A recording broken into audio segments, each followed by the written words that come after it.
Hi guys, this is Mark. In this video, I'm going to show you how to add support for push notifications into your Dropsource projects using Backendless push notifications. Backendless is a mobile backend that provides the database, user management, and among other things, we also support push notifications for both Android and iOS devices. And we offer very rich set of capabilities when it comes to push notifications, where you can really customize every single aspect of your push notifications. The biggest benefits that you get by using Backendless push notifications include personalization. You can customize the content of your push notifications for every single user that would be receiving those notifications. You can add configurable action buttons where you can do inline replies or any kind of action that is associated with the functionality of your application. You can add images and icons into the look and feel of your notifications. We support the capability of automatic notification cancellation, and we also support dynamic targeting, meaning that you can actually customize for every single time when you send out a push notification the actual group of users that will be receiving that notification. In order to make this integration possible, I had to download the source code for my Dropsource project and add integration with Backendless using code. And when I did this, I realized how powerful Dropsource is, because all those mundane things that you normally would do with code, such as management of the UIs and adding all the components and controlling just the basic logic at the UI level, Dropsource takes this worry out of your hands and makes it trivially easy to add all of that functionality. When you download the source code, you can focus just on the logic of your application. Before we go any further, let me actually show you how the notifications work and what you get out of this, and then I will walk you through specific steps in order to make exactly the same app that I have put together happen. So here I'm going to switch to my Android Studio. I also have an emulator running right here, and this is the project that I have already modified, and I will show you all the changes that I have made later on. But first of all, let me run this project in my emulator. And as soon as the app runs, I will show you exactly how push notifications would look and what they do. So I started with login into my Backendless application. So I'm logging in as a user of my that exists in my Backendless app. And once the user is logged in, here this is just a screen that shows where it's going to be the content of your application. So in here, once I switch to that second screen, the actual device registration with Backendless takes place. And now I can start sending out push notifications, either using API or using Backendless console to any registered devices. So to do this, I'm going to switch to the messaging tab and then select push notifications. And I have a couple of templates registered right here. I'm going to use one of them. And a template really includes all the settings, all the content, all the look and feel options for the push notifications that you would be sending out for your users. So in here, there's also a preview of what this notification would look like. And if I were to click Send Now and switch back to the emulator, you see that the notification has arrived, and it includes a lot of options right here. So first of all, notice that the actual text is personalized. So here it says time to get back into the app, Mark. And Backendless knew that as a logged in user, my name is Mark, and substituted this value to make it more personable. And same thing goes for referencing email. In fact, you can reference pretty much every single user property. There is also an image right here, and there is a little icon, and notice there's an icon for the app itself.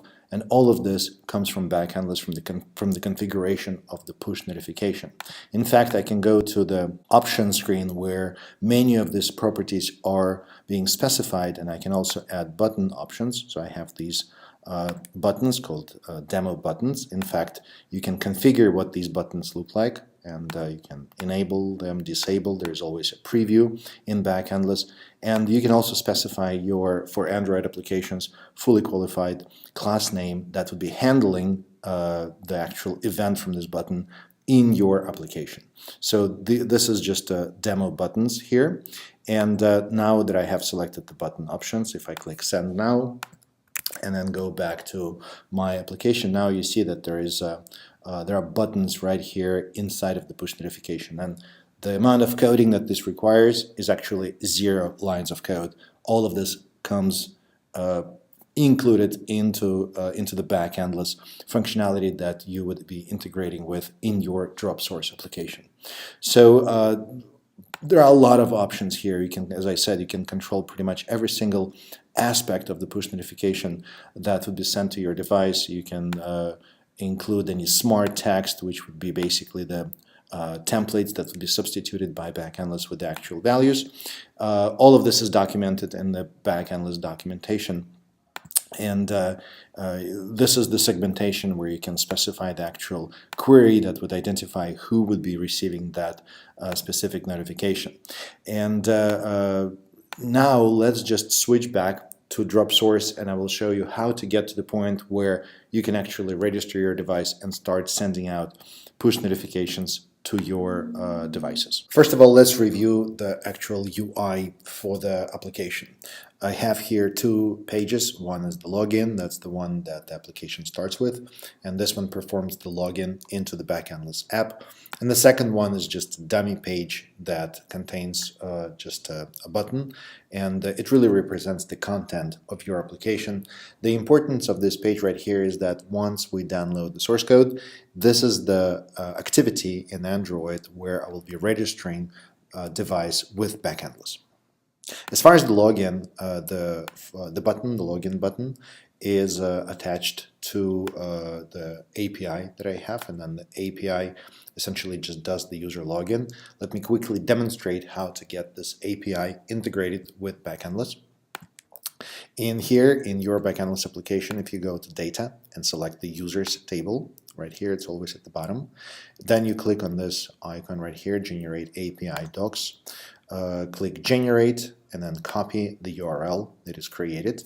And then when you go back to Dropsource, on the API tab, click plus, then paste the URL right here, and then click Add. I'm not going to do it right now since I have done this already, since the API is registered. Then in the list of all the API routes, API endpoints, select post/users/login, this guy right here, and then and then click Add. You will end up with exactly the same setup that I have right here. Then click on the login API, and in the parameters, you will need to do the data binding, essentially mapping between the login field and then the login field in the UI, and same for password. So it is expected that your login consists of user ID, which essentially just whatever the identity is for your Backendless application, and the password. So this takes care of the login. Then you get the response, and then in the events, whenever we get successful login, what I'm doing is I'm saving the user token from the response. And by the way, as far as the user token, I should have mentioned that in the device variables, I created the user token variable, which is a string. And then whenever we get the successful response for the login, I'm going to take the user token property from the response and assign it to the device variable. And this is very important for the reason that with Backendless integration, you want to have this user token and you need to pass it on in any subsequent request to Backendless. In fact, in the API configuration, if you don't do what I'm just about to show you, you will actually be getting an error right here. And then this specifically is clicking on these 3 dots and then selecting Set User Authentication. And in here, you need to configure the authentication for Backendless with this user token right here. And this is something that you would need to do for every single Backendless API that you integrate into Dropsource. So this the actual UI for the demo purposes is very, very simple and straightforward, which is really the point here, because I really wanted to demonstrate integration with Backendless for push notifications. Then build the UI, and then in the builds you will get this deploy this build button if your application, if your Dropsource project is upgraded to enable download of the source code. So when you do deploy this build, you can select the download source code option, as it is selected by default right here. Click next, specify what you're going to do. We're gonna test app on a computer or mobile device. Click download, and you'll be getting the zip file, as you can see right here. So I'm gonna open this project in Android Studio, and we'll start making the changes, and I will walk you through the actual process of integrating Backendless push notifications into your project. So now I have this project open in Android Studio.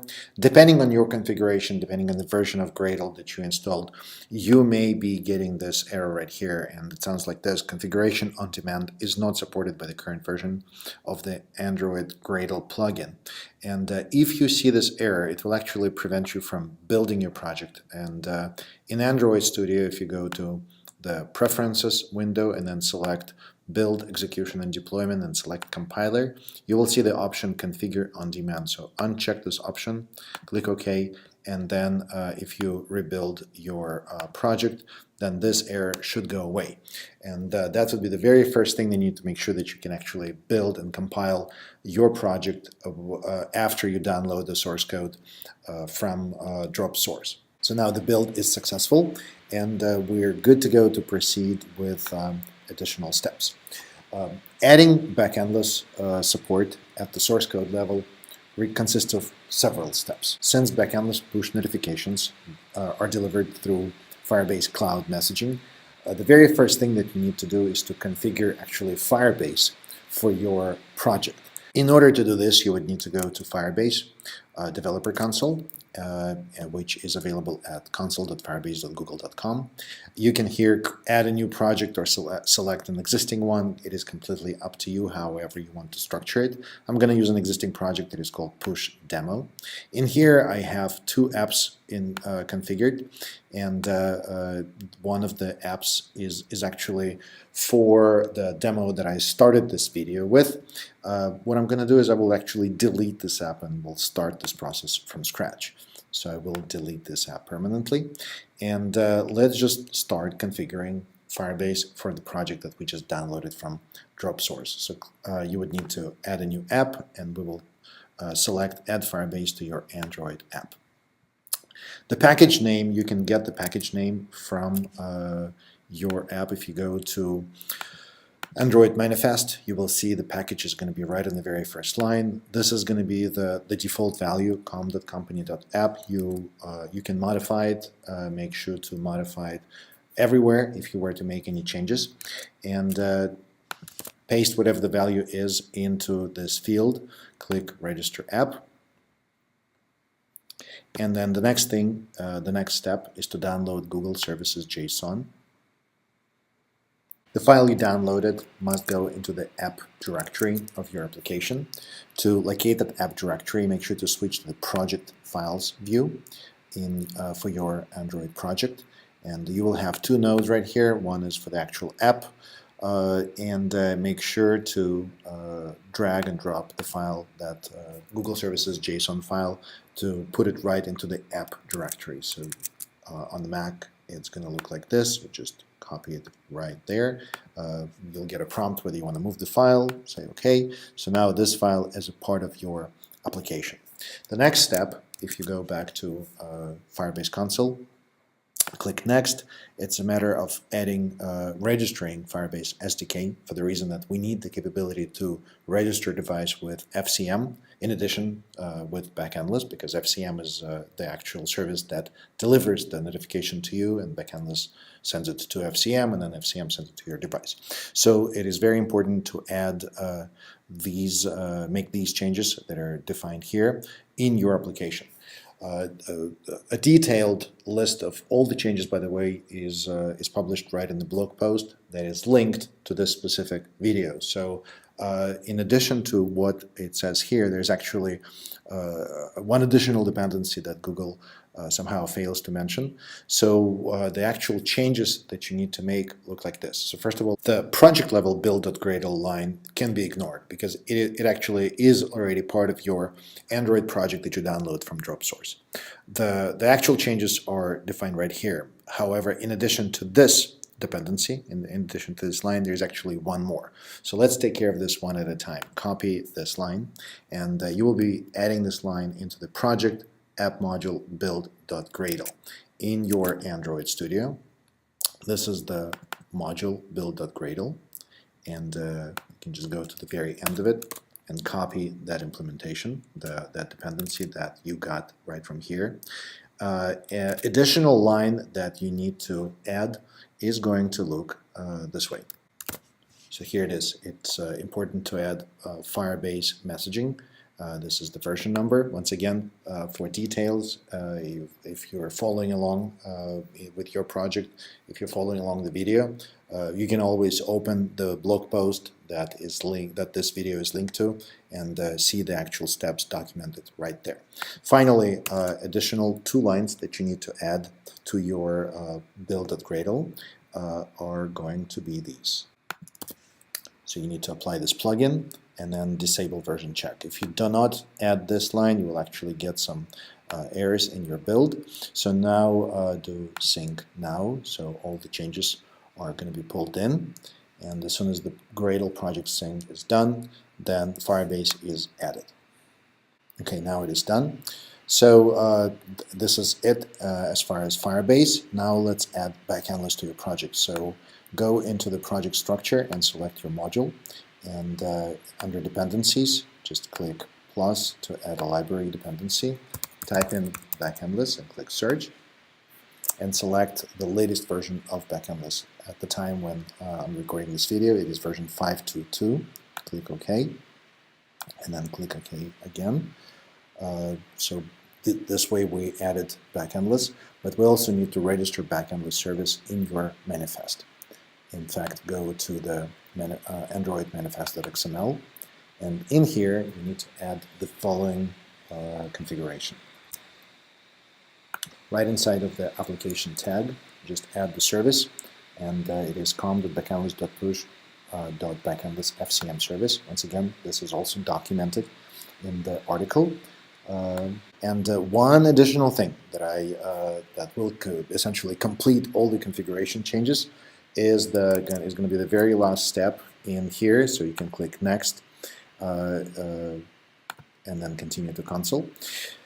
In here, back in Firebase console, switch to cloud messaging, and in your cloud messaging for your app, you'll need to get the server key right here, this long server key. Copy it into the clipboard, and then go into your Backendless application and click on Manage, and then select Mobile. And right here under Android, you need to add your key. So this is the key that I had before. I'm going to delete it and then add the new one again. And paste the value of your key and type in the name of the channel, or if you want to use all the channels, just select this one, all channels. And I'm going to call it Dropsource channel. And click Save. So now this key is registered with Backendless. Why do we need to do this? This is actually a very important step. The reason we need to have this configuration is whenever Backendless sends out a push notification, it is actually talking to Firebase Cloud Messaging. And this key is needed for Backendless to communicate with Firebase. Without this configuration, push notifications sent through Backendless will fail. They will not be delivered to your Android devices.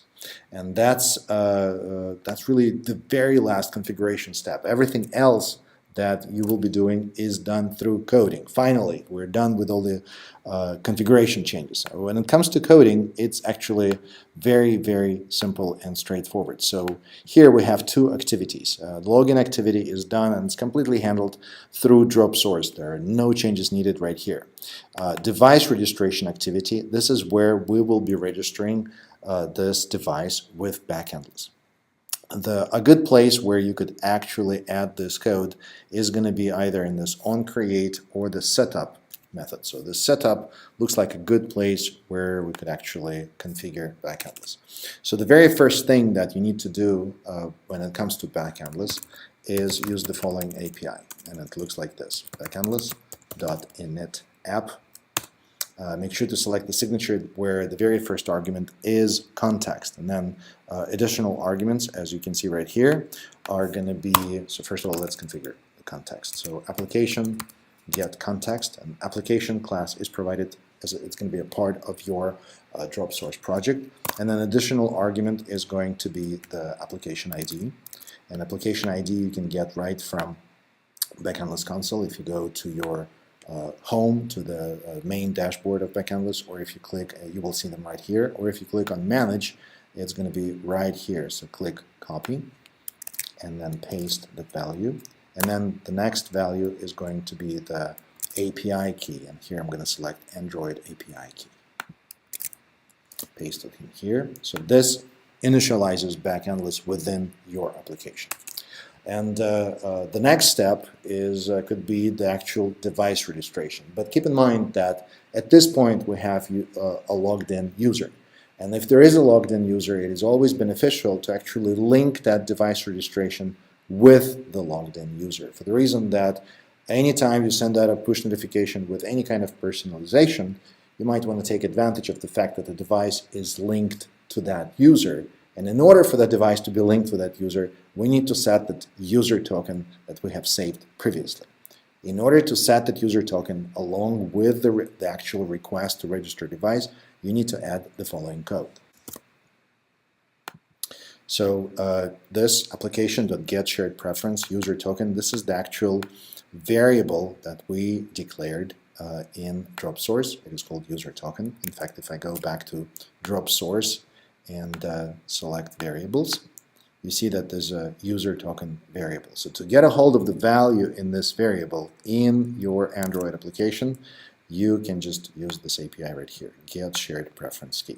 And then we use Backendless API to set this token as a header that will be sent out to Backendless. And this is what this line does. Finally, we got to the point where we can actually register device with Backendless. And the code to register device with Backendless looks like this. Okay, so very first thing that we do is we create a list of channels, and in the channels we specify Dropsource channel. If this looks familiar, great. This is exactly the channel that we used when we registered FCM server key with Backendless. So now we're going to be registering device with this specific messaging channel, and then now we have the API to register the device with Backendless for the specified channels. And for this, the API looks like this: backendless.messaging.registerDevice, and you specify a collection of channels that this device is going to be registered with.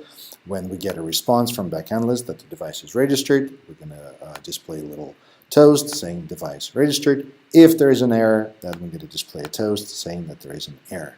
But this really concludes all the changes. At this point, we have application in exactly the same state as the one that I started this video with.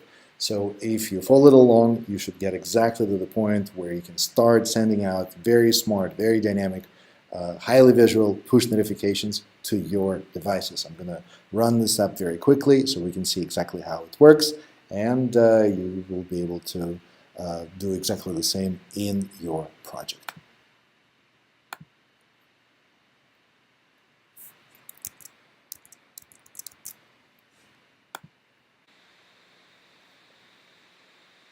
Okay, the application is running. Let's go ahead and log in.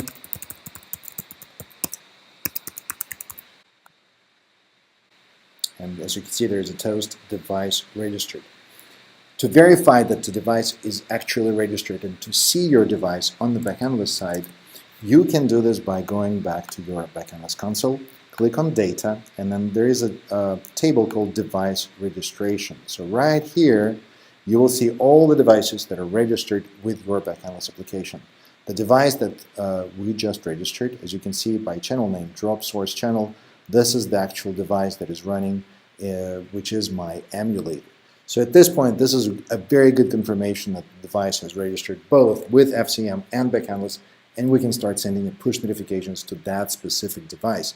In fact, if I go back to messaging and switch to push notifications, so let's select the same template, and in here we're going to change the channel to the Dropsource channel. In fact, all the content will stay exactly the same. Click Send Now, And let's switch to the emulator.